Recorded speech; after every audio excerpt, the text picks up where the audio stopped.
नमस्कार, मैं हूं श्वेता झा और आप देख रहे हैं 7 बजे 7 सवाल। सैफ के हमले का आरोपी पुलिस के रिमांड पर है। ऐसे में मुंबई पुलिस सैफ पर हमले की एक एक कड़ी को जोड़ने के लिए जी तोड़ कोशिश कर रही है। पुलिस ने अपनी तफ्तीश तेज कर दी है और टेक्निकल और सर्कमस्टेंशियल एविडेंस को जुटाने में जुटी है। ऐसे में हमारे आज के 7 सवाल इसी मुद्दे से जुड़े होंगे। तो इसी से जुड़ा आज का हमारा पहला सवाल है। हमारा सवाल है कि सैफ अली खान पर हमले की जांच कहां तक पहुंची है। देखिए, पुलिस ने आज लगातार दूसरे दिन क्राइम सीन रिक्रिएट किया। इसके अलावा पुलिस ने वारदात के कुछ अहम सबूतों के मिलने का दावा भी किया है।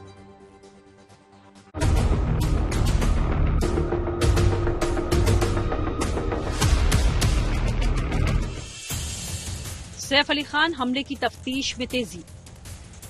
पुलिस को मिले हमले के कई अहम सबूत। आरोपी के साथ दोबारा सीन रिक्रिएशन। आरोपी पर कसा पुलिस ने शिकंजा। आरोपी शरीफुल पिछले 3 दिनों से पुलिस कस्टडी में है। आरोपी से पुलिस 15 जनवरी की रात 1:30 बजे से 2:30 बजे तक के 1 घंटे के दौरान वारदात के पूरे सीक्वेंस को डिकोड करने की कोशिश कर रही है। आज लगातार दूसरे दिन शरीफुल को लेकर पुलिस ने सीन को रिक्रिएट किया। आज एक बार फिर से आरोपी को बांद्रा पुलिस स्टेशन से निकाला गया और उसे बांद्रा के ही एक और बिल्डिंग के पास ले जाया गया। भारतीय विला नाम की ये बिल्डिंग सैफ अली खान की बिल्डिंग सतगुरु शरण अपार्टमेंट से कुछ ही दूरी पर स्थित है। यहाँ करीब 4-5 मिनट रुकने के बाद पुलिस आरोपी को वापस बांद्रा पुलिस थाने ले आई। पूरे मामले को समझने के लिए मंगलवार की सुबह सुबह मुंबई पुलिस ने पूरा सीन रिक्रिएट करने की कोशिश की। आखिरकार आरोपी से ये समझने की कोशिश की कि वो कैसे चढ़ा था बिल्डिंग पे और कैसे ये पूरे कांड को उसने अंजाम दिया था। लेकिन एक छोटा सा हिस्सा रह गया था, यानी कि मुंबई पुलिस ये समझ नहीं पाई थी उस समय कि आखिर वो बिल्डिंग में चढ़ा तो कैसे। इससे पहले पुलिस ने मंगलवार की सुबह भी पूरा क्राइम सीन रिक्रिएट किया था। इसी दौरान शरीफुल ने करीब 1 घंटे तक पूरी वारदात की जानकारी विस्तार से पुलिस को दी। उसने बताया कि वो किस तरह से अपार्टमेंट में दाखिल हुआ और किस तरह से उसने सीढ़ियों और डक्ट के सहारे सैफ के फ्लैट में एंट्री ली।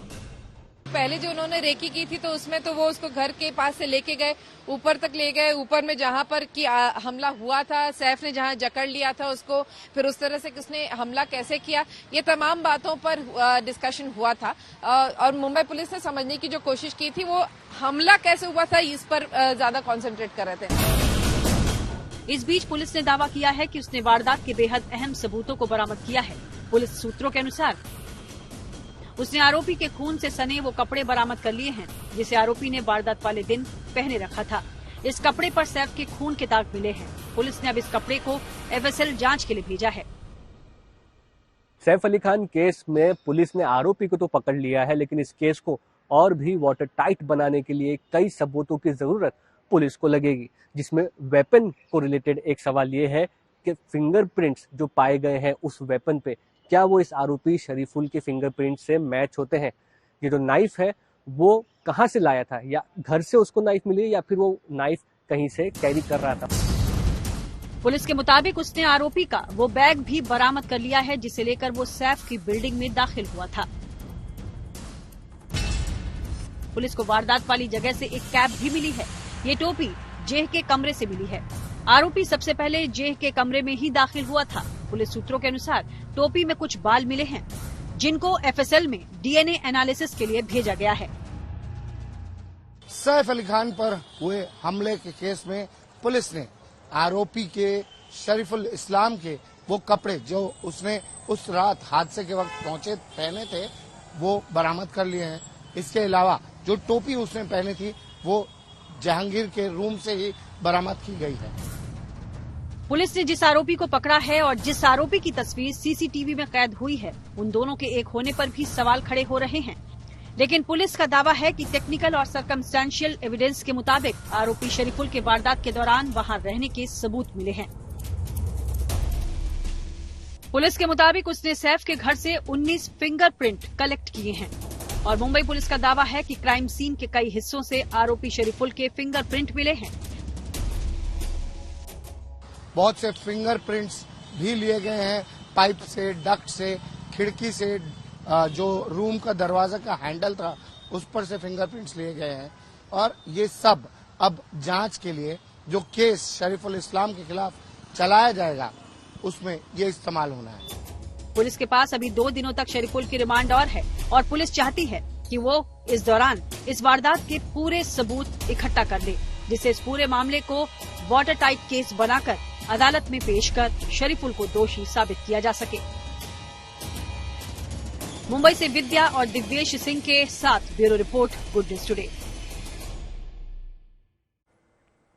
सीन रिक्रिएशन के दौरान पुलिस को पता चला कि सैफ के अपार्टमेंट की सुरक्षा व्यवस्था में बहुत खामी थी। सीसीटीवी ठीक से काम नहीं कर रहे थे और कई जगहों पर डक खुले हुए थे, जिससे आरोपी शरीफुल आराम से सैफ के घर में एंट्री ले सका।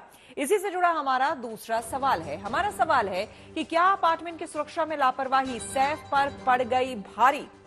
इसके बारे में बता रही है हमारी संवाददाता विद्या। मुंबई पुलिस ये पहले भी बता चुकी है कि किस तरीके से जो सिक्योरिटी था वो बहुत जिस तरीके से होना चाहिए उस तरह का नहीं था। जो सिक्योरिटी गार्ड्स थे वो सोए हुए थे, कोई ध्यान नहीं दे रहा था। सीसीटीवी का यहाँ तक कि पासवर्ड और उसका यूजर नेम सभी किसी को पता नहीं था और यही वजह कि पुलिस को एक एक्सपर्ट को ले जाना पड़ा उसको एक्सेस करने के लिए। वो भी अच्छे क्वालिटी का कोई सीसीटीवी नहीं था। बहुत मेहनत के बाद जब वो रिट्रीव किया गया तब जाके उनको दिखा वो सीसीटीवी फुटेज में जहां पर कि वो निकल रहा था। तो मुंबई पुलिस बार बार यही कह रही है कि और आज उन्होंने ये मुहिम भी छेड़ने की कोशिश कर रहे हैं। वो बोल रहे हैं कि आज से शायद शुरू करेंगे जिसमें कि वो हर सोसाइटी में जाके बोलेंगे कि आप अच्छा सिक्योरिटी कैमरेज में इन्वेस्ट करिए, अच्छी सिक्योरिटी गार्ड्स में इन्वेस्ट करिए और ज्यादा से ज्यादा सिक्योरिटी रखने की कोशिश करिए ताकि इस तरह के हादसे न हो। मुंबई पुलिस ने इस वारदात से जुड़े कई अहम सबूत इकट्ठा किए हैं, जिनमें आरोपी के खून के सने कपड़े और टोपी, साथ ही वारदात के दौरान इस्तेमाल किया हुआ बैग शामिल है। लेकिन पुलिस को अभी तक वो हमले का हथियार नहीं मिला जिससे आरोपी ने सैफ पर हमला किया। ऐसे में हमारा तीसरा सवाल इसी से जुड़ा है। हमारा सवाल है कि सैफ पर हमले के मामले में पुलिस को और किन सबूतों की तलाश है? इसके बारे में भी बता रही है हमारी संवाददाता विद्या। अभिनेता सैफ अली खान पर हुए हमले वाले मामले में मुंबई पुलिस की तफ्तीश काफी ज्यादा गहरा रही है। अगर एक तरफ देखें तो जहां पर रिक्रिएशन के तौर पर आरोपी को बांद्रा पुलिस स्टेशन से लेकर सैफ अली खान के घर तक एक बार ले जाया गया, दूसरी बार पड़ोस के घर तक ले जाया गया और जानने की कोशिश की गई कि आखिर ये हमला हुआ कैसे। लेकिन अभी भी वो चाकू जिससे हमला हुआ था सैफ अली खान पर, वो चाकू का एक तीसरा हिस्सा गायब है। मुंबई पुलिस ने अदालत को बताया था कि वो चाकू का जो तीसरा हिस्सा है, क्योंकि एक हिस्सा सैफ अली खान के शरीर में रह गया था, दूसरा हिस्सा वहीं टूट गया था, लेकिन जो तीसरा हिस्सा आरोपी के हाथ में था वो जो हिस्सा था उसे तलाश करना बहुत जरूरी है। लेकिन वो जो तीसरा हिस्सा है अभी तक मिला नहीं है। मुंबई पुलिस उसी की तफ्तीश में अब लगी हुई है। सैफ अली खान इस वारदात के सबसे बड़े गवाह खुद हैं। माना जा रहा है कि उनके बयान के बाद पुलिस इस वारदात से जुड़ी गुत्थी की सभी कड़ियों को जोड़ने में कामयाब होगी। लिहाजा सैफ का बयान इस केस की महत्वपूर्ण कड़ी साबित हो सकती है। इसी से जुड़ा हमारा चौथा सवाल है, सैफ अली खान का बयान इस केस के लिए कितना अहम है? इसके बारे में बता रही हैं हमारी संवाददाता विद्या। सैफ अली खान के घर पर जब ये वाकया हुआ तब रात के 2 बज रहे थे और बहुत ज्यादा रोशनी नहीं जल रही थी उसके घर में और यही वजह है कि एक या 2 लोगों के बजाय तीसरे इंसान सैफ अली खान, जिसने कि आरोपी को सबसे ज्यादा करीब से देखा, क्योंकि सैफ अली खान ने उसको जकड़ तक रखा था, पकड़ के रखने की कोशिश में उसे काफी पास से देखा था। तो मुंबई पुलिस ये मानती है कि सैफ अली खान वो शख्स हैं जिस तरह से वो आरोपी को देखे थे उस तरीके से किसी और ने नहीं देखा, इसलिए उनका बयान दर्ज करना बेहद जरूरी है। सैफ 5 दिन अस्पताल में गुजारने के बाद मंगलवार को वापस अपने घर गए, लेकिन सैफ की सलामती महाराष्ट्र में सियासी मुद्दा बन गई है। इस मुद्दे पर वहां की सियासत गर्मा गई है। इसी से जुड़ा हमारा 5वां सवाल है। हमारा सवाल है कि सैफ पर हमले के बाद महाराष्ट्र की सियासत में क्यों आया उबाल? दरअसल शिवसेना नेता संजय निरुपम ने सैफ के इतनी जल्दी फिट हो जाने पर सवाल उठाया है। वहीं विपक्षी नेता संजय राउत ने इस मामले पर शंका जाहिर की है। फिटनेस की बात है, इसको देख के तो डॉक्टर्स भी हैरान थे कि इतना चोट लगने के बावजूद सैफ अली खान चल रहे थे दूसरे दिन ही। और वो तो इनफैक्ट उनका सबसे पहला सवाल यही था कि वापस वो एक्सरसाइज कब शुरू कर सकते हैं। तो डॉक्टर्स ने उनको यही कहा था कि 2 हफ्ते अभी बेड रेस्ट कर लो, उसके बाद तुम अपने काम पे भी जा सकते हो और शूटिंग भी वापस शुरू कर सकते हो, जिम जो जाना चाहते हो वो भी कर सकते हो। तो ये तमाम बातें डॉक्टर्स ने कही थी। लेकिन सैफ की सेहत की सलामती को लेकर सियासी संग्राम छिड़ गया है। शिवसेना शिंदे गुट के नेता को ये समझ नहीं आ रहा है कि गंभीर जख्म के बाद और बड़ी सर्जरी के बाद भी सैफ 5 दिनों में ही इतने फिट कैसे हो गए कि वो आराम से चलते हुए अपने घर में दाखिल हो जाते हैं। मन में सवाल उठता है कि जब वो घायल हुए थे तब वो कहा गया था कि लहूलुहान अवस्था में थे, स्ट्रेचर पर गए थे। डॉक्टरों ने कहा था कि उनके पीठ में 2.5 इंच वो चाकू घुस गई थी। उसके बाद 6 घंटे का ऑपरेशन हुआ था और 4 दिन के अंदर एक व्यक्ति इतने बड़े ऑपरेशन के बाद चल के आ सकता है और भी उछलते कूदते हुए। सैफ को जब अस्पताल से छुट्टी मिली तो वो मुस्कुराते हुए मीडिया के सामने आए, खुद गाड़ी से उतरकर चलकर अपने अपार्टमेंट में दाखिल हुए। हालांकि उनके हाथ और गले पर पट्टियां बंधी नजर आईं, लेकिन वो बिल्कुल फिट दिखाई दे रहे थे। शिवसेना उद्धव गुट के नेता भी इसे चमत्कार बताते हुए शंकाओं में लिपटा सवाल उछाल रहे हैं। चाकू कितना भी अंदर घुसा हुआ आदमी जिंदा है और अपने पैरों पर चलकर घर जा रहा है।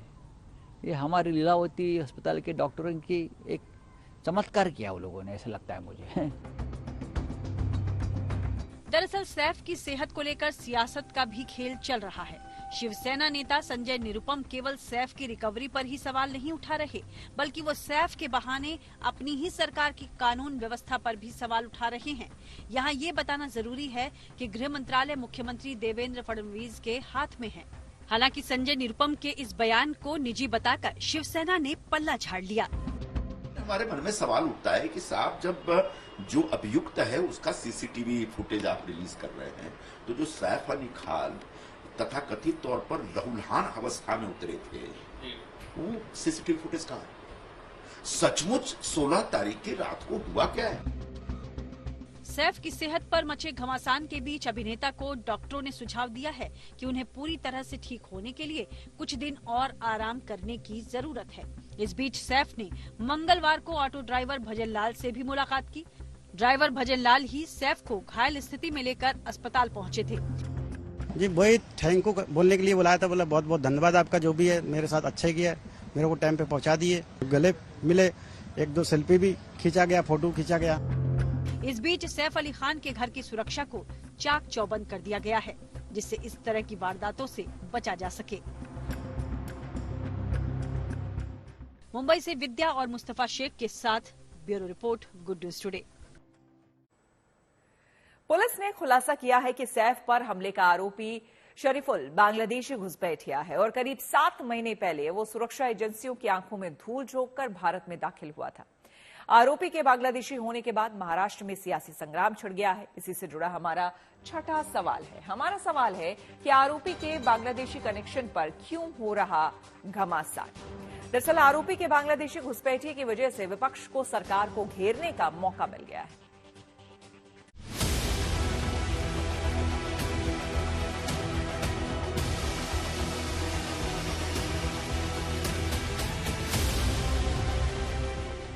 सैफ अली खान पर हमले का आरोपी शरीफुल इस्लाम शहजाद बांग्लादेश से अवैध तरीके से पश्चिम बंगाल के रास्ते भारत में दाखिल हुआ था। बंगाल से शरीफुल मुंबई पहुंचा और पैसे बनाने की चाहत में उसने सैफ अली खान के फ्लैट में सेंध लगाकर उन पर जानलेवा हमला कर दिया। आरोपी के बांग्लादेश कनेक्शन पर महाराष्ट्र में सियासी तूफान उठ खड़ा हुआ है। सैफ के अस्पताल से वापस घर आने के बाद अवैध बांग्लादेशियों के मुद्दे पर सियासत शुरू हो गई है, लेकिन इसमें हैरान करने वाला स्टैंड शिवसेना के नेताओं का है। शिवसेना नेता इस मुद्दे पर अपनी अपनी ढपली, अपना अपना राग अलाप रहे हैं। एक तरफ शिवसेना नेता मिलिंद देवड़ा अपनी सरकार को चिट्ठी लिखकर बांग्लादेशी घुसपैठियों को वापस भेजने की वकालत कर रहे हैं, तो वहीं पार्टी नेता संजय निरुपम पुलिस की बांग्लादेशी थ्योरी पर ही सवाल उठा रहे हैं।